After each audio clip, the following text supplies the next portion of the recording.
प्यारे बच्चों, class 12th English core monthly test का महत्वपूर्ण ऑब्जेक्टिव क्वेश्चन और सब्जेक्टिव क्वेश्चन आपको इस वीडियो के माध्यम से बता रहा हूं। चैनल पर नए हैं तो जरूर सब्सक्राइब कर ले। तो चलिए हम लोग आज कुछ नया सीखते हैं। सबसे पहले है why did doctor Sadao go to America. Doctor Sadao America क्यों गए? तो इसका जो करेक्ट आंसर है वो हो जाएगा आपका डी नंबर। डी है शल्य चिकित्सा और चिकित्सा का अध्ययन करने के लिए जो उनके पिता की इच्छा थी, इसके लिए वो अमेरिका गए। तो दूसरा पहला का डी हो जाएगा। दूसरा क्वेश्चन है जनरल किस तरह का व्यक्ति था। जनरल जो था वो किस तरह का व्यक्ति था? तो यहाँ हो जाएगा ए सेल्फिश मैन, वो एक स्वार्थी व्यक्ति था। तीसरा क्वेश्चन है सुंदरता की बात हमेशा के लिए खुशी की बात कैसी है। तो तीसरा का जो आपका करेक्ट आंसर है वो हो जाएगा D number, because it's beauty never ends and lives a lasting impact. कहने मतलब है क्योंकि इसकी सुंदरता कभी खत्म नहीं होती और एक अस्थाई प्रभाव छोड़ती है। चौथा नंबर है किसकी सुंदरता बढ़ती रहेगी। तो किसकी सुंदरता बढ़ती रहेगी? तो यहाँ पर आपका आंसर हो जाएगा ऑफ ऑल ब्यूटीफुल थिंग्स, मतलब सभी सुंदर चीजों का। पांचवा नंबर है why did Gandhi ji fight in Champaran. Gandhi ji की चंपारण में मतलब क्यों लड़े थे? तो इसका करेक्ट आंसर जो है वो हो जाएगा आपका ए नंबर, उत्पीड़ितों के लिए न्याय सुनिश्चित करना। और छठा नंबर है पार्ट इंडिगो किसने लिखा था। तो पार्ट इंडिगो जो है वो किसने लिखा था? तो इसका करेक्ट आंसर जो है वो हो जाएगा ए। सातवां नंबर क्वेश्चन है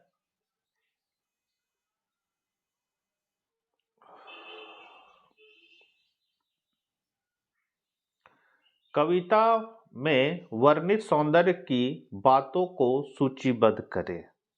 list the things of beauty maintained in the poem. माने प्रकृति की प्रत्येक चीज सुंदरता की चीज है और आनंद का एक निरंतर स्रोत है। सूरज, चंद्रमा, डिफोल्टिव फूल, भेड़, पेड़, बूढ़े और युवा, सुंदर कहानियां, अंतहीन फुहारा, साफ पानी के साथ छोटी धाराएं, फर्श का दरमान और खिलते कस्तूरी गुलाब, ये सभी आनंद के निरंतर स्रोत है।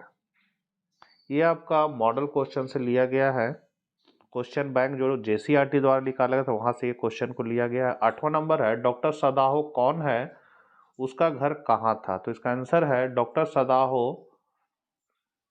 जो है वो एक प्रसिद्ध और स्थापित जापानी डॉक्टर थे। वह सर्जरी और मेडिसिन सीखने के लिए अमेरिका गए थे। डॉक्टर सदाहो का घर जापानी तट पर एक स्थान पर बनाया गया था। निचला चौकोर पत्थर का एक घर एक संकीर्ण समुद्र तट के ऊपर चट्टानों पर स्थापित किया गया था। समुद्र तट को मुड़े हुए पाइप्स के साथ रेखांकित किया गया था। 9वां नंबर है नौकर क्यों चले गए डॉक्टर सदाहो का घर। तो नौकरों ने डॉक्टर सदाहो का घर छोड़ दिया क्योंकि जापान अमेरिका के साथ युद्ध में था और डॉक्टर सदाहो एक घायल अमेरिकी सैनिक की देखभाल कर रहे थे जिसे दुश्मन माना जाता था। नौकरों ने दुश्मन के प्रति डॉक्टर सदाहो की उदारता को स्वीकार नहीं किया और उनके कार्यों को विश्वासघात के कार्य के रूप में देखा। उनकी मजबूत देशभक्ति की भावनाओं और दुश्मन की सहायता करने के डर से उन्हें डॉक्टर सदाहो के लिए उनकी चिंता के बावजूद घर छोड़ दिया। वे अपने देश के प्रति वफादारी और युद्ध के दौरान दुश्मन को शरण देने के लिए संभावित सजा या सामाजिक कलंक के डर से प्रेरित थे। 10वां नंबर क्वेश्चन है गांधी जी वकीलों को कैसे प्रभावित कर पाए। तो गांधी जी ईमानदारी और बलिदान के अपने व्यक्तिगत उदाहरण, मजबूत नैतिक अपीलों और प्रेरक तर्कों को जोड़कर वकीलों को प्रभावित करने में सक्षम थे जो उनके पेशेवर कौशल को न्याय और राष्ट्रीय स्वतंत्रता आंदोलन के बड़े उद्देश्य से जोड़ते थे। ग्लोबल वार्मिंग पर एक पोस्टर तैयार करना है, तो यहाँ पर पोस्टर का टाइटल जो है, पोस्टर का शीर्षक ग्लोबल वार्मिंग हमारा ग्रह हमारी जिम्मेदारी। उसके बाद है विजुअल एलिमेंट्स में दिया है, इस छवि को केंद्र में एक शक्तिशाली पृष्ठभूमि के रूप में कल्पना करें। अब यहाँ पर पॉइंट बना है, एक सूखी फटी हुई पृथ्वी के साथ पिघलने वाले ग्लेशियर या बर्फ की टोपी के विपरीत एक स्पष्ट छवि।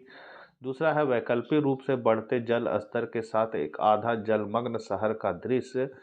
फिर है कारखानों के धुएं, कार निकास या वनों की कटाई के सूक्ष्म पृष्ठभूमि इमेजिनरी भी मौजूद हो सकती है। पोस्टर का संदेश है जिसमें है शीर्षक में बड़ा तत्काल फॉन्ट में, गर्मी बंद करो हमारा भविष्य बचाओ। मुख्य पाठ है, यहाँ पर आप देख सकते हैं, इस तरह मतलब लिख देना है।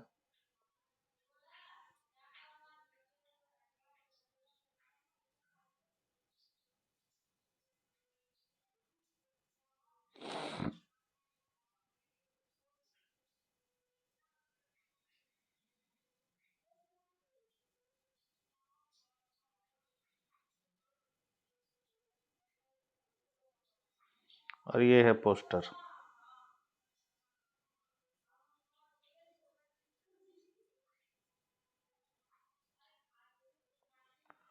उसके बाद है आपका 12 नंबर।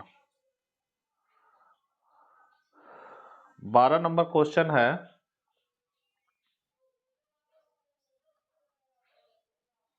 आपके स्कूल का साहित्यिक क्लब वेटिंग फॉर गोडॉट नामक नाटक डाल रहा है।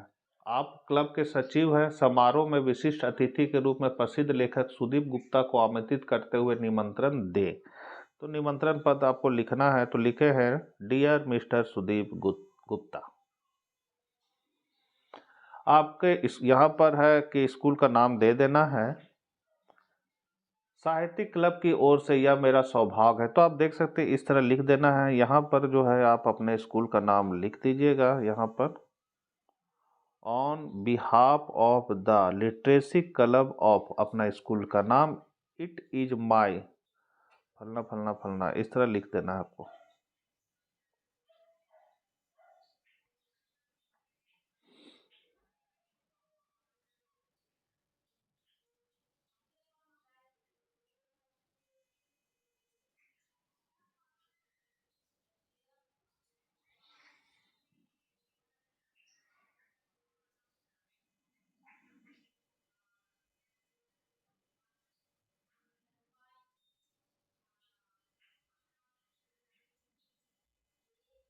और लास्ट में यहाँ अपना नाम, सेक्रेटरी लिटरेसी क्लब योर और स्कूल का नाम लिख देना है। आशा करते हैं वीडियो आपके लिए उपयोगी होगा। मिलते हैं हम लोग नेक्स्ट वीडियो के साथ। जय हिंद, जय भारत।